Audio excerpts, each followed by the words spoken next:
The day I got the keys to my first home was supposed to be the happiest of my life. After 6 years of saving every penny, I had finally done it. Bought a beautiful house in a quiet neighborhood without any help. I deliberately kept it secret from my parents, knowing their history of favoritism toward my younger brother Jackson. Little did I know they had already promised my entire house to his family of 5. Before I tell you this crazy story, let me know where you are watching from. Hit that like button if your family has ever taken advantage of you, and subscribe to hear more real-life stories like mine. Growing up, I always knew where I stood in my family hierarchy. My father worked as an aerospace engineer while my mother served as a registered nurse at the local hospital. We were firmly middle class with a comfortable 4-bedroom house in the suburbs of Portland. From the outside, everything looked picture perfect. Inside was a different story.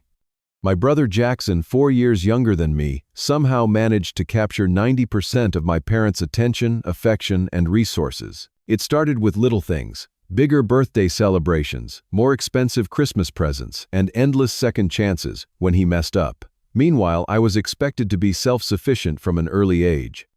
I remember my 16th birthday, when I received a second-hand bicycle, while Jackson got a brand new gaming system for no special occasion that same week. When I expressed disappointment, my mother simply said, "You know how to handle disappointment better than your brother." This became the unofficial family motto regarding anything involving me and Jackson. The pattern continued through high school. Jackson was an average student who excelled at soccer, which became my parents' obsession. They never missed a game, rearranging their work schedules and canceling important appointments to attend. Meanwhile, when I made the debate team and qualified for state championships, they sent me on the bus with the team while they attended one of Jackson's regular season games. College only widened the divide. I earned a partial scholarship to study computer science at Washington State University, but still needed to work 20 hours a week at the campus library to cover living expenses. Jackson, on the other hand, got the full-ride treatment from our parents despite his mediocre grades. They covered his tuition apartment meal plan and gave him a monthly allowance that exceeded what I made working. The real trouble started when Jackson entered college. He began as a business major, then switched to psychology after 1 semester. 3 months later, he decided psychology was too rigorous and changed to communications. By the end of his sophomore year, he had switched majors 4 times and was on academic probation. Rather than letting him face consequences, our parents hired expensive tutors and pressured his advisors to give him another chance. During my senior year, I got a call from my mother, practically in tears. Jackson had maxed out 3 credit cards, ones my parents had co-signed for, leaving them with over $20,000 in debt. Instead of making him take responsibility, they drained a portion of their retirement savings to cover it. "Your brother is just going through a phase," my father explained when I questioned their decision. "He will figure things out eventually." Jackson never did figure things out. He dropped out after 3.5 years with no degree and moved back home. 2 months later, he met Stephanie at a friend's party. 6 months after that, they were married in a lavish ceremony that cost my parents nearly $30,000. My graduation gift, for comparison, had been a $100 gift card to a department store. Within 4 years of marriage, Jackson and Stephanie had 3 children: Tyler, Emma, and Noah. With each new addition, my parents grew more indulgent, converting their home office and sewing room into bedrooms and babysitting multiple times a week. Jackson worked sporadically as a sales associate at various retail stores, never lasting more than 6 months at any position. Stephanie occasionally picked up shifts as a waitress, but mostly stayed home with the kids. Their housing situation was just as unstable as their employment. In 5 years, they moved 6 times, always leaving apartments with damaged reputations and owing back rent. Each time, my parents would swoop in to cover the costs and help them find a new place. The explanations were always the same: "Your brother just has bad luck," or, my personal favorite, "He has a family to support now." While Jackson was building a history of financial irresponsibility, I took a different path. I graduated with honors and immediately found an entry-level position at a software company. The starting salary was modest, but I lived frugally, sharing a 2-bedroom apartment with a coworker to save on rent. I drove the same used Honda Civic I had purchased during college, brought lunch from home every day, and limited my entertainment expenses. Every month, I automatically transferred 20% of my paycheck into a savings account designated for a future home purchase. Even when I received promotions and raises, I maintained my frugal lifestyle, increasing my savings rate rather than my spending. Friends invited me on expensive vacations to Cancun or Europe, but I declined, keeping my focus on the long-term goal. After 6 years of disciplined saving and career advancement, I finally had enough for a substantial down payment. My credit score was excellent, and my debt-to-income ratio made me an attractive mortgage candidate. The timing seemed perfect to begin my search for a home. I connected with Sarah, a realtor recommended by a colleague. She was patient and thorough, taking time to understand exactly what I was looking for in a property. Over the course of 5 months, we viewed 27 different houses across various neighborhoods. Some were too small, others needed too much work, and many were simply outside my comfortable price range despite bank pre-approval for more. Then one Saturday morning, Sarah called with excitement in her voice. "Damien, there is a new listing that just hit the market this morning. It checks all your boxes. 3 bedrooms, 2 bathrooms, updated kitchen, finished basement, and a nice backyard. We need to see it today because it will not last long in this market." The moment I walked through the front door, I felt it. That sense of rightness people talk about when finding their home. Sunlight streamed through large windows into an open-concept living area. The kitchen featured granite countertops and stainless steel appliances. The master bedroom had an en-suite bathroom and walk-in closet. The backyard, though not huge, had a deck perfect for summer grilling and enough grass for future landscaping projects.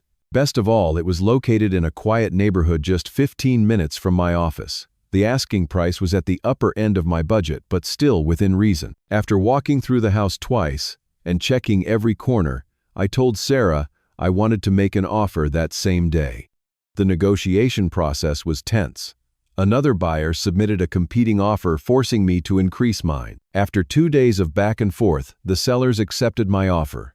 $5,000 over asking price, but still manageable with my savings. The home inspection revealed minor issues that the seller agreed to fix, and the appraisal came in right at the purchase price. Everything was falling into place. Throughout this entire process, I deliberately kept my parents in the dark. This decision was not made lightly, but based on years of experience. Any significant milestone in my life somehow always became about Jackson. When I got promoted at work, they spent our celebratory dinner discussing how Jackson was considering going back to school. When I mentioned possibly buying a car, they immediately suggested I get something with extra room for when you need to drive your nieces and nephew. My friend Kyle, who had witnessed this dynamic for years, strongly encouraged me to keep the house purchase private. "This is your achievement," he said during one of our weekly basketball games. "You earned this through hard work and smart choices. Do not let them make it about your brother or turn your house into a family resource." I took his advice to heart, sharing the news only with a small circle of trusted friends. They helped me celebrate with a small gathering at my apartment, complete with champagne and takeout from my favorite restaurant. For once, I allowed myself to feel proud without qualification or comparison. The day I signed the final papers at the title company was surreal. Sitting across from the closing agent, I wrote the largest check of my life for the down payment and signed document after document until my hand cramped. When the agent finally handed me the keys, saying, "Congratulations, Mr. Reynolds, you are officially a homeowner," I felt a wave of accomplishment wash over me. Walking into my house, for the first time as its owner, was indescribable. I spent that first evening sitting on the floor of the empty living room, alternating between laughter and tears of joy, planning where furniture would go and which rooms needed fresh paint. That weekend, I began the process of moving in with help from Kyle and a few other friends who brought trucks and ordered pizza. Over the next 3 weeks, I gradually transformed the empty house into a home. I purchased a comfortable sectional sofa for the living room, a queen-sized bed for the master bedroom, and a dining table large enough to host small dinner parties. I converted one of the spare bedrooms into a home office, setting up my computer bookshelves and a comfortable reading chair by the window.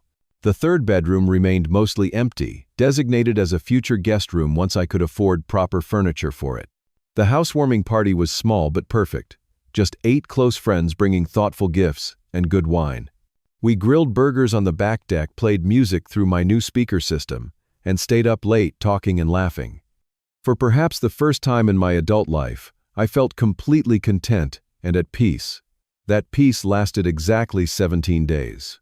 The call came on a Saturday morning while I was installing shelves in my kitchen pantry. Seeing my mother's name on the caller ID, I briefly considered letting it go to voicemail, but guilt won out. "Hey Mom, what is up?" I answered, trying to sound casual. "Damien, your father and I are in your area looking at new patio furniture for the backyard. We thought we would stop by and see your apartment. Are you home?" My stomach dropped. In all our conversations over the past few months, I had carefully maintained the illusion that I was still in my old apartment. Now they wanted to visit without warning. "Actually, I moved recently," I said, scrambling for what to say next. "I found a house to rent with better amenities." The lie felt awkward on my tongue. "A house? Well, that sounds lovely. Text us the address, and we will be there in 20 minutes. Before I could formulate an excuse, she had hung up. With a sinking feeling, I realized there was no avoiding this confrontation. I quickly tidied up, hiding personal financial documents and mentally preparing for their reaction. When the doorbell rang, I opened it to find my parents standing on the porch, their expressions shifting from pleasant anticipation to visible confusion as they took in the obviously owner-occupied home. "Damien, what is this?" my father asked, stepping inside without waiting for an invitation. "This does not look like a rental." "Because it is not," I admitted, closing the door behind them. "I bought it last month." The silence that followed was deafening. Then my mother's face contorted with hurt. "You bought a house and did not tell us. Why would you keep something so important secret? We are your parents." For the next 30 minutes, I endured a barrage of questions and accusations. Why had I not asked for their advice? Did I not trust them? How could I make such a major decision without family input? Through it all, I offered minimal explanations, saying only that I wanted to handle this independently. Gradually, their anger seemed to subside, replaced by something I could not quite identify. They began walking through the house, opening doors and inspecting rooms with unusual interest. My father pulled out his phone and started taking pictures of various spaces without asking permission. "Dad, what are you doing?" I asked, uncomfortable with his behavior. "Just getting some ideas," he replied vaguely. "This is a nice layout." "How many square feet did you say it was?" I had not said, but I answered anyway, increasingly confused by their sudden interest in the details. My mother disappeared into the bedrooms, while my father measured the width of the hallway with his footsteps. The third bedroom would be perfect for the kids. I overheard my mother murmur as she rejoined us in the living room. "What kids?" I asked, but she quickly changed the subject, asking about the neighbors and local schools. Questions that seemed odd for someone with no grandchildren living nearby. The visit continued with my parents making increasingly strange comments. My father suggested removing a non-structural wall between the dining room and kitchen to create more space for family gatherings. My mother inspected the refrigerator and pantry, noting that there is plenty of storage for a larger household. When they finally prepared to leave 2 hours later, I felt exhausted and uneasy. Their parting words only intensified my concerns. "We should have the whole family over for dinner next weekend," my mother said. "This place should be properly celebrated." I nodded noncommittally, relieved to see them heading toward their car. As they pulled out of the driveway, I noticed my father taking one last photo of the house exterior. Later that afternoon, I was in my bedroom changing into comfortable clothes when I heard voices from the backyard. Glancing out my window, I spotted my mother pacing the lawn with her phone pressed to her ear. I cracked the window open slightly, not intending to eavesdrop, until I heard my brother's name mentioned. "Yes, Jackson, it is perfect," she was saying. 3 bedrooms, 2 bathrooms, and a nice fenced yard where the kids can play safely. The school district is excellent too." My blood ran cold as she continued. "The basement could easily be converted to give you and Stephanie more private space." "No, he has no idea yet. We will talk to him after you have already started moving in. It will be easier that way. He has always been the responsible one. He will understand. This is for family." I pulled back from the window, my mind racing. Were they seriously planning for Jackson, Stephanie, and their 3 children to move into my house without even asking me? When my mother returned inside, I confronted her immediately. "Who are you talking to about my house?" She flinched clearly, not expecting the question. "Just chatting with your Aunt Linda about your lovely new place," she lied smoothly. "Mom, I heard you. You were talking to Jackson about moving his family into my house." My voice remained steady despite the rage building inside me. Her expression shifted from surprise to defensive indignation with remarkable speed. "Well, we were going to discuss it with you properly, but since you overheard..." "Yes, your brother needs help right now. They are being evicted from their apartment next week." Evicted. Again, I could not keep the exasperation from my voice. My father joined us from the living room. Now, Damien, do not take that tone. Your brother has had some bad luck with landlords. This time they raised the rent without proper notice, and you decided my house was the solution. Without asking me, I looked between them in disbelief. It is the perfect arrangement, my mother insisted. You have all this extra space you do not need. 3 bedrooms for just one person is excessive. Jackson has 3 children who need stability, so you told him he could move in here. This is my house that I paid for. My father's expression hardened. We raised you to put family first, Damien. Your brother needs this more than you do. He has children to consider. And what about me? What about what I need? I worked hard for 6 years to afford this place. Do not be selfish, my mother snapped. Jackson will contribute to the household expenses, of course. Will he? I laughed bitterly. Like he has contributed to every other living arrangement. How many times have you had to cover his rent or bills? The conversation devolved from there. My parents insisted I was being unreasonable and selfish for not wanting to share all this space with my brother's family. I maintained that making decisions about my house, without consulting me, was a violation of boundaries. Eventually, they left in anger, my mother tearfully accusing me of choosing material possessions over family. As their car disappeared down the street, I collapsed onto my sofa, mind spinning. Part of me wondered if I was overreacting. Maybe I should help my brother. But a stronger voice reminded me that this would not be temporary help. Once Jackson moved in, he would never leave. Against my better judgment, I called Jackson directly. He answered on the 4th ring, his voice casual, as if we spoke regularly, which we did not. "So you heard about the plan," he said without preamble. "Mom told me you might be difficult about it." "Difficult," I repeated. "Jackson, you were planning to move into my house without even asking me. It is not like you do not have the room, Damien. You have always been the lucky one. Good job, nice house, no responsibilities. Some of us have kids to think about." The conversation deteriorated quickly. Jackson accused me of being selfish and uncaring about my nieces and nephew. When I asked about their finances and job prospects, he deflected, saying I would never understand what it is like to struggle. The final blow came when he casually mentioned they had already started packing. "We sold some furniture since we would not need it at your place," he said. "Stephanie has already looked up the school district for the kids." At that point, I heard Stephanie's voice in the background. She took the phone from Jackson. "Damien, the children are so excited to each have their own room at your house. Tyler has already picked the blue bedroom, and Emma wants the one with the big window." I ended the call shortly after feeling physically ill. Opening my laptop, I made the mistake of checking Facebook.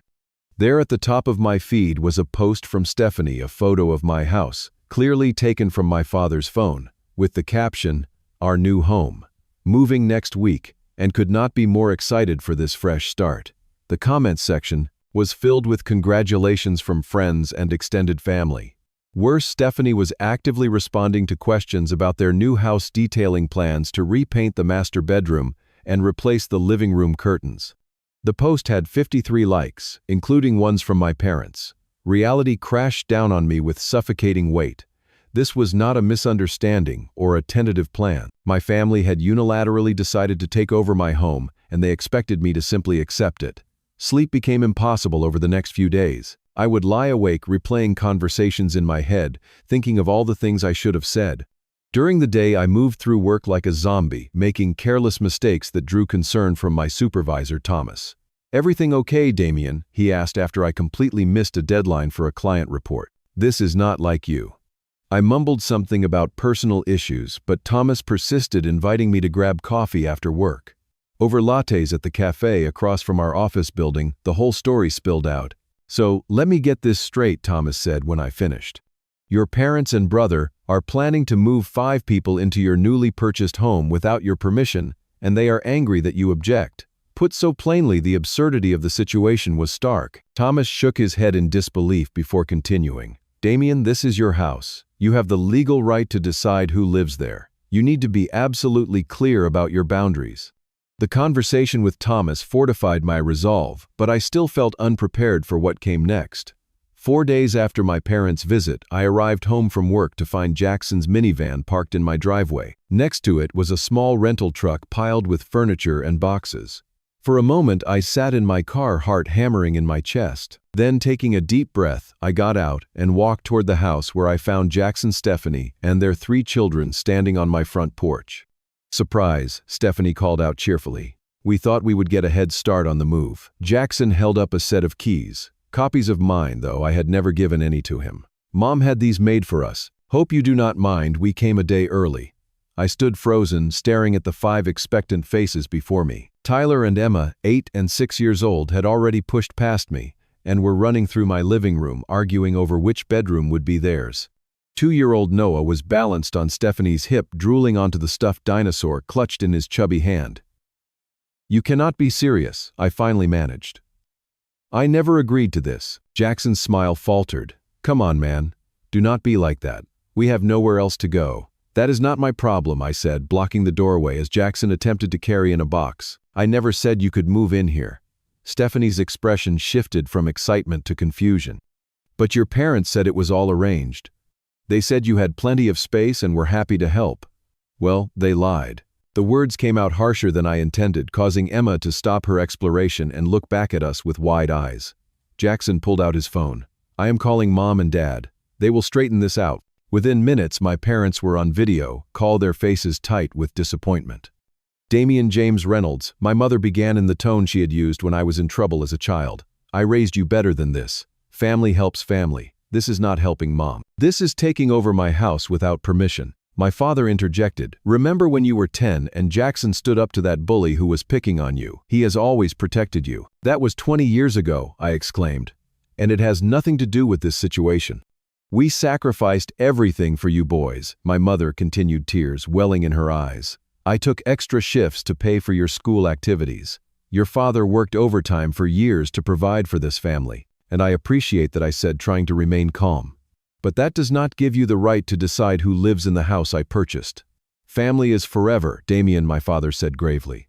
"Jobs, friends, they come and go, but blood remains."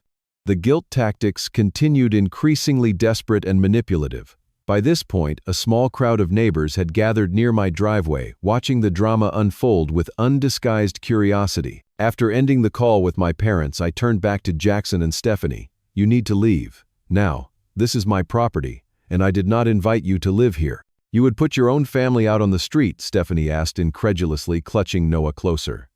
"Where are we supposed to go?" "The same place you would have gone if I had not bought this house," I answered firmly.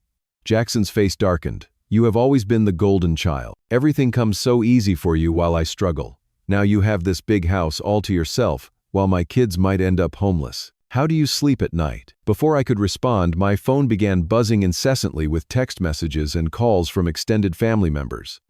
Somehow, word had spread through the family grapevine at lightning speed. My Uncle Jerry, my father's younger brother, called to warn me that I was isolating myself from the entire family with my selfish behavior. Aunt Patricia suggested I was having some sort of mental breakdown and should seek help. Even my cousins, some of whom I had not spoken to in years, felt entitled to weigh in on my housing decisions. The sole voice of support came from my maternal grandmother Martha, who called while I was in the middle of arguing with Jackson on the front lawn. "Damian, it is Grandma. I heard what is happening." Her voice was steady and clear, despite her 82 years. "I want you to know you are right to stand your ground. Your house is your house. Period." Her support provided a momentary boost, but the situation continued to deteriorate. Stephanie had taken to social media again, posting a tearful update about being denied shelter by family and how they were just asking for a little help until they got back on their feet. The post included photos of their children looking sad outside my house. Comments poured in, many from people who had no idea of the full context, condemning me for my heartless behavior. Some of my own friends messaged me, asking if the stories they were hearing were true. By Sunday evening, I was emotionally exhausted from the barrage of calls, texts, and social media drama. When my mother called to invite me to dinner at their house to work things out as a family, I reluctantly agreed, hoping for a reasonable discussion. I should have known better. Arriving at my parents' home, I immediately recognized every car in the driveway. Aunts, uncles, grandparents, and cousins were all present. This was not a family dinner. It was an intervention. The ambush began the moment I walked through the door. Family members I respected and loved surrounded me, their expressions ranging from disappointment to outright anger. My cousin Mark, whom I had always been close to, would not even meet my eyes. "We are all here because we care about you, Damian," my father began once everyone was seated in the living room, "and we are worried about the choices you are making." One by one, family members took turns expressing their concern about my uncharacteristic behavior and reminding me of the importance of family. My Aunt Susan tearfully recounted how my parents had helped her after her divorce, suggesting I owed them the same loyalty. When my turn to speak finally came, I attempted to explain my perspective, how I had worked and saved for years to afford my home, how Jackson had a history of financial irresponsibility, how this was not a simple favor, but a complete takeover of my life. Few seemed interested in hearing my side. The final blow came when Jackson announced he had already given notice at their apartment and had less than a week before they would be officially homeless. "We have nowhere else to go," Stephanie said, bouncing Noah on her knee. "The children will have to sleep in our car." My mother shot me an accusatory look. "Is that what you want, Damien? For your nieces and nephew to be homeless?" The pressure was overwhelming. For a brief moment I considered giving in, perhaps with strict conditions and a firm timeline. The weight of family expectation pressed down on me, making it hard to breathe. I left my parents' house that night without giving a definitive answer, promising only to think about it. The drive home was a blur of confusion and doubt. Had I been too harsh? Was I being selfish? Those questions were answered the moment I pulled into my driveway and noticed my front door was slightly ajar. Heart racing, I cautiously entered my house, grabbing a baseball bat from the hall closet. Relief flooded me when I recognized Jackson's jacket thrown over my living room chair. "Jackson," I called out. "What are you doing in my house?" My brother emerged from the hallway looking startled but not guilty. "Hey, I just came by to take a few more measurements for the kids' beds. Wanted to make sure everything would fit." "How did you get in?" I demanded. "Oh, I had a key made from the one Mom gave me," he said casually, as if breaking into my house was perfectly normal. On my kitchen counter sat a new house key, one I had definitely not provided. The violation hit me like a physical blow. They had not only planned to take over my home without permission, but had already made copies of my keys and felt entitled to enter whenever they pleased. Something snapped inside me at that moment. All doubt and guilt vanished, replaced by crystal clear certainty. "Get out," I said quietly. "Get out now and give me every copy of my house key." "Come on, Damien, do not overreact. Get out," I shouted, startling us both with the force of my anger. This ends now. After Jackson left, I sat in my kitchen, shaking with adrenaline and newfound resolve. This was my home, purchased with my money after years of hard work and sacrifice. No one, not even family, had the right to take that from me. That night I barely slept, but for the first time in days it was not anxiety keeping me awake. Instead, I was planning. By morning, I had a clear course of action mapped out, starting with securing my home. My first call was to a locksmith. By noon, every lock in my house had been changed, including the deadbolts and back door. Next came the installation of a video doorbell system and security cameras covering the front and back entrances. The technician walked me through setting up real-time alerts on my phone for any motion detected around the property. While the security upgrades were being installed, I contacted Amanda, a law school friend who now specialized in real estate and tenant law. Over lunch, she confirmed what I already suspected.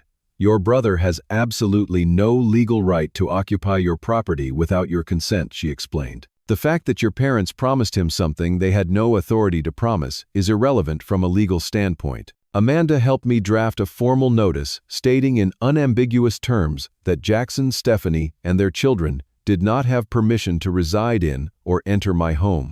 While likely unnecessary from a strictly legal perspective, she advised having documentation of my explicit refusal in case the situation escalated further. "I hope it does not come to this," she said as we parted, "but if they attempt to move in despite your objections, do not hesitate to call the police. Unauthorized entry is breaking and entering, family or not." Armed with legal knowledge and a secured home, I felt ready to make my final stand. I texted my parents, Jackson and Stephanie, inviting them to my house that evening for a definitive discussion. "This needs to be resolved once and for all," I wrote. 7 o'clock. Please be punctual. By 6:45, I had arranged my living room with enough seating for everyone. I placed copies of the legal notice Amanda had helped me draft on the coffee table, along with printouts of alternative housing options I had researched. My parents arrived first, their expressions guarded as they noticed the new doorbell camera. Jackson and Stephanie followed minutes later, the children left with a babysitter for the evening. "Thank you all for coming," I began once everyone was seated. "I have given this situation a lot of thought, and I want to be absolutely clear about my position. I took a deep breath before continuing maintaining eye contact with each person in turn. This is my house. I purchased it with money I saved through years of hard work and sacrifices. I did not ask for help, nor did I receive any. Therefore, I alone will decide who lives here. My voice remained steady, betraying none of the nervousness I felt inside. Damien, my father, started, but I held up a hand. Please let me finish. I understand Jackson and his family are in a difficult situation. I am not heartless or uncaring. But moving 5 people into my home without my consent or input is not an acceptable solution. I picked up the housing listings I had printed.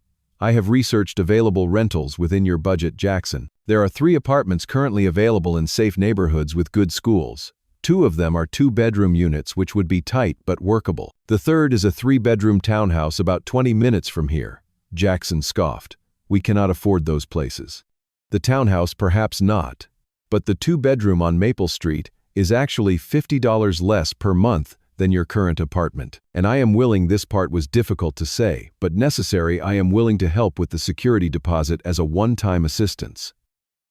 The offer hung in the air, met with stunned silence. Stephanie looked at the listing with genuine interest before Jackson snatched it away. So, your solution is to throw money at us to go away? He asked bitterly.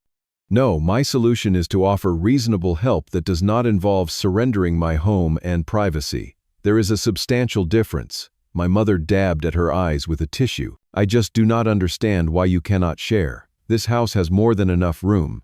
This is not about square footage, Mom. This is about boundaries and respect. You made plans for my house without consulting me. You gave out keys to my property without permission. You allowed Stephanie to announce on social media that this was their new home. None of that demonstrates respect for me or my boundaries. We are family, my father insisted. Family takes care of each other. Yes, they do, I agreed. But taking care does not mean enabling dependency or disregarding personal boundaries. I am trying to help in a way that respects both Jackson's needs and my own. The conversation continued for nearly 2 hours, cycling through guilt trips, accusations, and tearful pleas. Jackson alternated between angry outbursts and sullen silence. My parents continued to pressure me, though, with decreasing intensity as they realized my position would not change. The turning point came unexpectedly from my grandmother Martha, who had insisted on being present despite not being initially invited. Enough.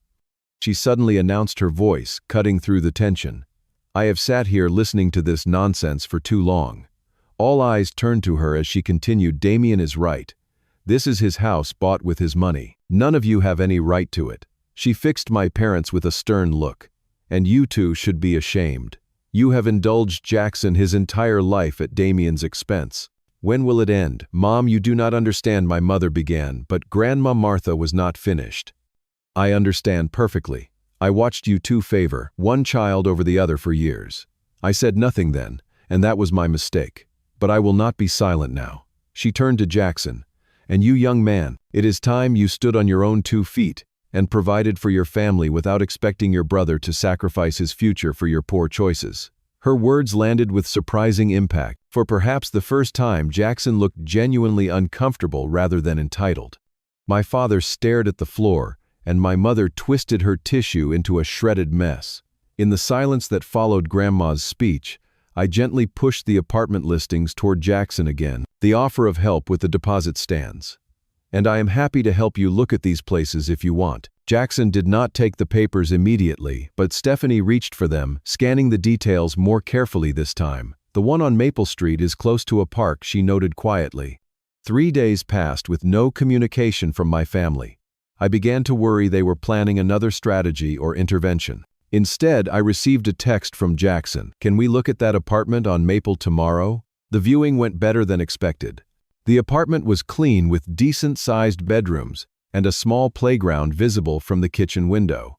The landlord, impressed by my vouching for Jackson, and the deposit assistants agreed to overlook the previous evictions. 2 weeks later, I helped Jackson, Stephanie, and the kids move into their new apartment. The atmosphere remained somewhat tense, but there were moments of genuine warmth, particularly when Tyler proudly showed me how he had arranged his action figures on his new bookshelf. Rebuilding relationships with my parents took longer. For nearly a month, our communication was limited to brief, awkward phone calls and occasional text messages. The first family dinner after the confrontation was uncomfortable with conversations carefully steered away from any mention of housing or finances. Gradually, though, a new dynamic began to emerge. My father, perhaps influenced by Grandma Martha's words, stopped making excuses for Jackson's financial mistakes. My mother still doted on her grandchildren, but began showing more interest in my life and accomplishments. Most surprisingly, Jackson started taking financial responsibility more seriously, maintaining his job at a warehouse for over 6 months, a new record for him. As for me, I finally had the chance to truly enjoy my home as I had intended. I finished setting up my home office, planted a small vegetable garden in the backyard, and hosted dinner parties for friends without feeling guilty about having too much space. Looking back, I recognize that this confrontation, painful as it was, marked an essential turning point for our family. The boundaries I established were not walls to keep people out, but necessary structures that allowed healthier relationships to form. My home became a place I could welcome family on my terms, for weekend visits, holiday gatherings, or occasional dinners, rather than a resource to be claimed and divided without my consent. I learned that true family support means respecting each other's autonomy and boundaries. Sometimes the most caring thing you can do is not to offer unlimited help, but to encourage independence and responsibility. In standing firm, I not only protected my own hard-won achievement, but also, ironically, helped Jackson take steps toward genuine self-sufficiency. My house remains my sanctuary, a symbol of what can be achieved through persistence, discipline, and clear boundaries. And while the path to this understanding was far more dramatic than I ever wanted, I would not trade the lessons learned or the more authentic family relationships that eventually emerged from the conflict. Have you ever had to stand up to your family for something important to you? Share your experience in the comments below. If this story resonated with you, please hit that like button and subscribe to hear more real-life stories. Remember, establishing healthy boundaries is not selfish. It is necessary for genuine relationships to flourish. Thank you for listening, and I hope my experience helps someone else navigate their own family dynamics.